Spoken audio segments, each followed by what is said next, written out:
Today we're going to be asking Chat GPT the top 3 questions when buying a home. All right, so here was the first question that came up. What are the current market conditions and how does it impact the home buying process? Why is that important? I think that's probably one of the most important. I agree with Chat GPT. I think that's probably one of the most important things to think about when you're entering into a market or just the market conditions, because you have to know what the leverage is like, right? Like right now, there's very low inventory. It's clearly still a seller's market.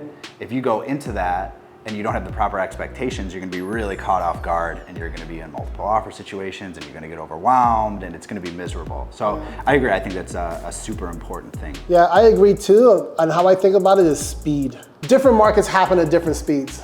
So if you're in a seller's market and you're a buyer, things are gonna happen very quickly. If you're in a buyer's market, it's probably gonna move a little bit slower. You might have some more leverage as you talked about. I think that's kind of like the biggest thing to understand the market conditions. I think also when I think about it is, if a property is brand new to the market in general, you tend to not have as much leverage. If it's very low inventory, you don't have much leverage. So I do understand where market conditions can affect it, but also in a buyer's market, if a property is brand new, you still don't have as much leverage. So it's not just the market itself, but also when a property comes to market. It can be property specific, but I think it's just all expectation setting with like everything in real estate or life. Yeah. Like you have to set expectations. Are we going with life? Life? Is that where we are? Life. Ask ChatGPT about life. Dear Chat. So no, with market conditions, I do feel as well, I talk about it as a very broad thing because like you said, it's property specific, because right now it's a little bit of a seller's market. We can still go out there and find a property that's been sitting on there for 200 days. We can still find it. And in a buyer's market, you can still have a property that's gonna go multiple offers in the weekend. Yeah, that's very true. So like the market conditions, I think is more of a general statement. Hey, we're in this kind of market, this is a possibility, but it does help prep your clients and set that expectation that right now, things are moving quick. Yeah. Like have your pre-approval ready, have your attorney ready, see what a 7.0 contract looks like. Yeah. Go through the process because we probably don't have more than a week to think about it. Because if you like this place, somebody else likes the same place. Yeah, and what I like to do is I like to set market conditions, like I like to set expectations about the market conditions early on. So like before we even go out to see properties, I like to kind of set the stage for what we're gonna see out there. And then once we go property specific, then I'll give more detailed advice based on that one that you like. Man, we're getting real deep in this one. It's also dependent on what the client's looking for. If we have a client right now that says they want a 2-bed, 2-bath under 400 in Lakeview, you think that's gonna be easy or hard? Very hard. Very hard. Because when that one comes up, guess what? It's going to be multiple offers if it ever comes up. But if we had a client that says they want a 2-bed, 2-bath for $800,000 in the West Loop, okay. Yeah. It's going to be competitive, but because of how big your budget is, we're probably going to be able to find this place. Right. So I think it is market condition, but it's also client specific, it's property specific. Yeah. There's so many things that go into it that this is why it's important to have the right agent, 100%. Yeah, 100%, yeah. Good job, ChatGPT. So the next question was, can you provide information about the property's history and potential issues? I think when it comes to potential issues, that is a tough one. You're not gonna be able to avoid every and anything. I think sometimes people go into buying a property and say, I want to make sure everything is good. The windows, you just have to take that chance. There's a 10% chance that something will go wrong. Like it's just going to happen. Potential issues I like to think about is the roof, foundation. Don't really run into it a lot, sometimes in the city, but in the suburbs, radon, gases. Yeah. And then the older of a home is things like plumbing issues. Things like lead-based paints, like there's other things that could be potential issues, but we're not trying to avoid potential issues. We just want to know what they possibly could be. Because if you're buying a home thinking nothing's ever going to happen, don't buy a house. Yeah. It's like buying a car and thinking you'll never get a flat tire. Like I don't care how safe you drive, like you're going to get a flat tire. I've gotten 3 in the last like 5 days for some strange reason. I think knowing about the property's history and potential issues is huge. For property history, I like to look at the sale prices. When it was last sold, for how much. You could kind of tell sometimes when it's multiple offers, depending if it's over ask, If it's over asked because they added parking or wasn't multiple offers, like understanding the history of that, I think can be very helpful, especially in buildings where you see properties that have been on the market for a very long time. And every time this property is sold, it's been on for 150 days. Yeah. It's letting the client know like, hey, just a heads up from the history, when you go to resell this, it might take you 150 days. Yeah. And if you're okay with that, let's move forward. Because the issue is when you do sell their place, that expectation was never set. And they're like, we want to sell now. What do you mean we can't sell it faster? So that's what I think about when I think of understanding potential issues and property history. What are your thoughts? Yeah, I agree. I think kind of the same. I think that sales history is super important to dig into. You know, when was it sold last? How much did they buy it for? How much are they trying to sell it for? Knowing more about the property, like was it rehabbed? What year? What are the age of the mechanicals? All of those good things. Looking into potential issues, I think, is also super important. That's why we inspect, you know, and we're lucky that we're in a state that allows attorney review and inspection, so we can do a lot of due diligence. So I think it's a really good question. Again, congrats, Chat GPT. It's so smart. Yeah. So yeah, I think we should absolutely look into all. Yeah. The last question from Chat GPT is, what is the process for making an offer and negotiating the purchase? I think it always starts with a CMA or an analysis. We kind of talked about that in the last question, but like you said, knowing the history of the property, super important. We can delve into that with the analysis that we do, knowing what's sold in the area. I know some cities, they go like purely based on price per square foot. We go based on comparables. So knowing the comps is huge and getting that across to your client so that they feel comfortable moving forward and they know fair market value. They feel comfortable with where we're going to offer on the property. Yeah. A lot of places do price per square foot, and I've always said Chicago real estate's a feeling. Like, you have to be a really good agent in Chicago. I mean, you can probably get by, but you have to be, because it's such a feeling. Like, the many times we've like looked at places that clients have bought in the past, so how did you buy? Why would you buy it at that price? Like, that doesn't make sense, because that person didn't have a feeling of the market. They didn't understand. They weren't able to go through the CMA and understand the property. So yeah, when making an offer, I think first thing is definitely understanding what the property is worth and doing a comparative market analysis. I think the next thing when I think about making an offer, which you should have already done, but it's understanding your client's goals, like purchase, like as far as how much money they want to spend. Yeah. Because if I have someone that is going to spend 15 years in this property, there's a few things that we might not take into play as much as someone who's only going to spend 3 years. Right. We might go, if we have to go over asking, it's probably not going to be the worst thing. If you're going to spend 15 years here, God, the 20,000 we went over asking, the 60,000, you might be able to eat that in that process. Depending on your client's goals and how much money they want to spend, also changes like the offer. So like the CMA, understand the client, I think are two things I think of a lot when it comes to making an offer. I would say yes, understanding property history, potential issues. You know what's weird for me is understanding the agent on the other side. Yeah, absolutely. And the seller situation. The seller situation and the agent. Because if I understand the seller situation, I could figure out what types of leverage we might have or how we could make them feel really good about it. And what we can change in our offer to meet their needs. And then if we're gonna go into, okay, negotiation now, and you have to know what market you're entering, and you kind of have to know your numbers of what you're comfortable with, because in today's market, there's a good chance that if it's like a 2-2 in some of the neighborhoods that we're in, we're going over ask. There's gonna be multiple offers. You're gonna have to like move quickly. And again, knowing the seller situation is extremely important. Knowing your own comfortability, how high you're willing to go is very important.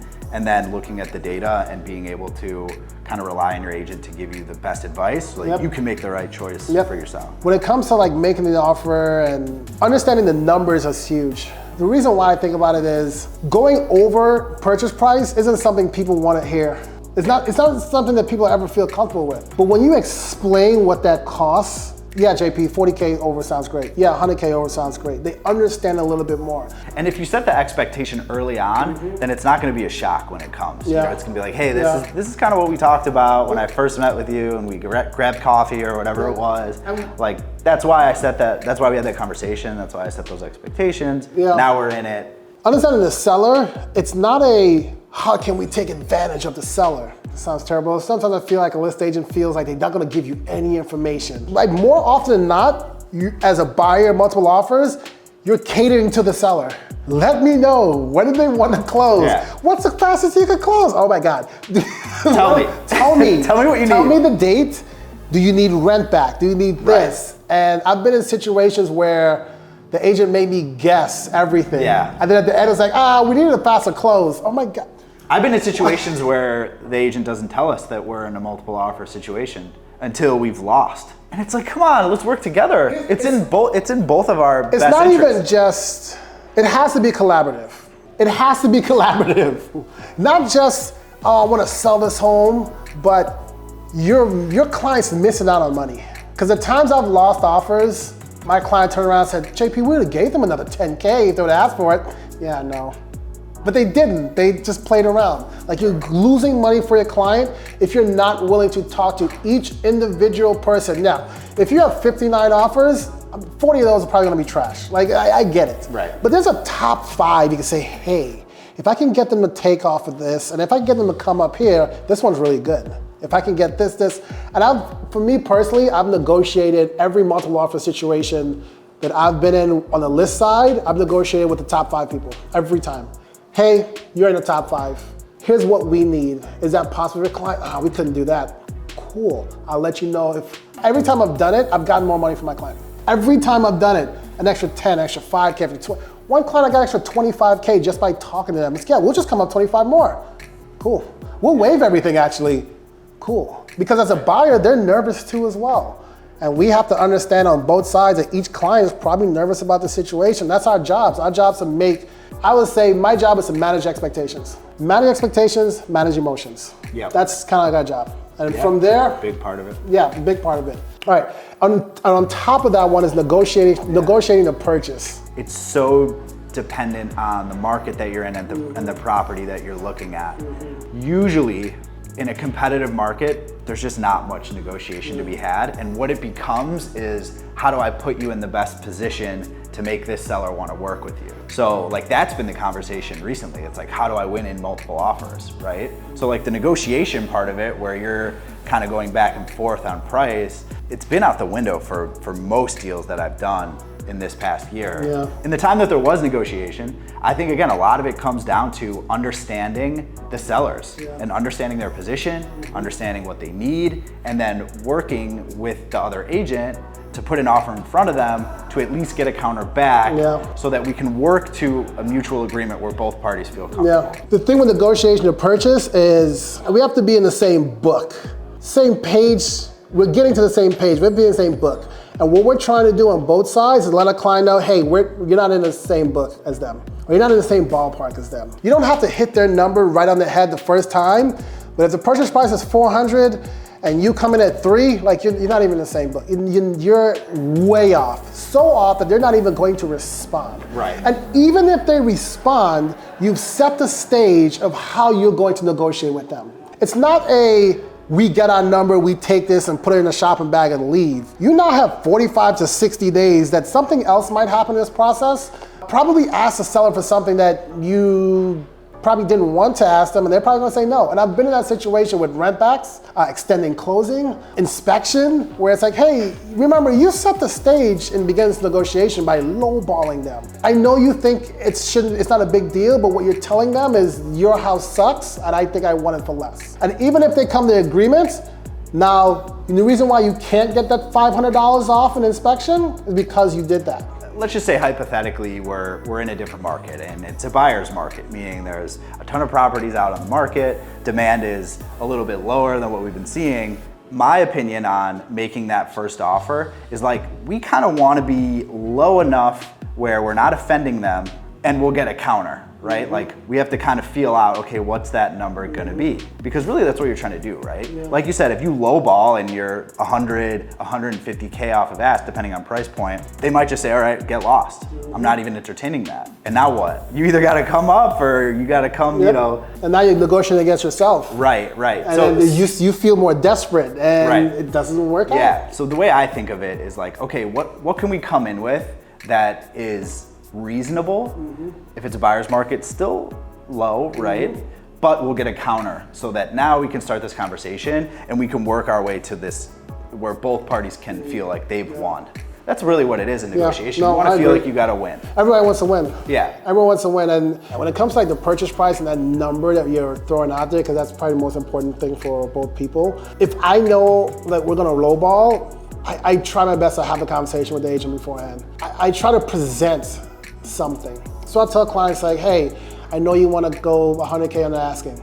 Is there a reason why? Like I showed you the comps. Like I don't care what the comps are, I want to pay this. Like, okay, just a heads up, it's insulting them. But if we can go, hey, this place is worth 100K less because of all this, that's the phone call I make. Like, just to let you know, I know this might be a little bit lower than expected, but here's why. And what I've made that call before many times, and most of the time I totally get where you're coming from. Let's put it on paper and see what we can do. Because then that agent can have that conversation, hey, this agent's doing their due diligence. Right. They ran the same numbers I ran, or X, Y, and Z. And when you come in with a number, it's a little bit easier. I wasn't a deal, so they didn't get it for some strange reason, but they were about 70K over where they should have been. Yeah. And I talked to the agent, Price-wise. Talked to the agent, she was like, hey, just write the offer, and we wrote it 100K less. And they came down 60K. And I was like, yes. Because they understand where they're at. I had the conversation, hey, look at the comps, just give me a heads up. And it kind of went back and forth, we didn't get to an agreement, but I think that due diligence needs to happen in order for it to be a smooth transaction. Because it's not just buy it, put it in your pocket and leave. Like you have to talk to this person and their agent and their attorney and everyone and the building like for the next 45 to 60 days. So it makes it a little tougher. In negotiation, I also think it plays into like why working with a broker that does a decent amount of volume is so important, is because we see the same people over and over again. I would say like, what, the top 10% of agents in the city do 90% of the business. So when we go into negotiation, we're probably gonna know that if they do a lot of volume, we're probably gonna know the person on the other side of that. We're gonna know how they negotiate. We're gonna know if I can pick up the phone and call them and say, hey, this is what we're thinking, get back to me, let me know. Or if it's gonna be more of a, we're gonna butt heads a little bit more. You know, so knowing the agent on the other side, I think can really play into your hand in a negotiation. Yeah. So working with a broker that knows the market, does a decent amount of volume, and knows other brokers is really important. Knows other brokers, but also has good relationships with them. Yeah, Because there's some brokers that know a lot of brokers. And that's in multiple offers too, right? If you have a good relationship with the broker on the other side, and they know, hey, David, JP, they're cool dudes. I know that they're gonna shoot me straight. Yep. I know that they're not gonna cause issues that that we don't need to cause. And I know at the end of the day, they're gonna be able to get to the closing table. Yep. Like, I don't know a dollar amount that's worth, but it's worth quite a bit, I think. Yeah, it's worth getting the property. Yeah. It's worth being able to sell it and being able to buy it. You work with the parties that might not be the best. Not the best attorney, not the best lender, not the best realtor. I don't care how much money you think you saved on those. If you didn't get the house or didn't sell the house, it doesn't matter. It doesn't matter. It doesn't matter. Nothing matters if you don't get to the Doesn't closing matter. table. Well, here's what sucks, because we were having this conversation earlier, is they don't know till it's too late. They don't know until they don't get the property. They don't know until they don't sell their property. Yeah. And then it's like, but you kind of know. It's like, you kind of know, you know. Yeah, so like, ask these questions and maybe you'll be able Yeah. to know before you get too far into the process and I like that. you end up in a bad situation.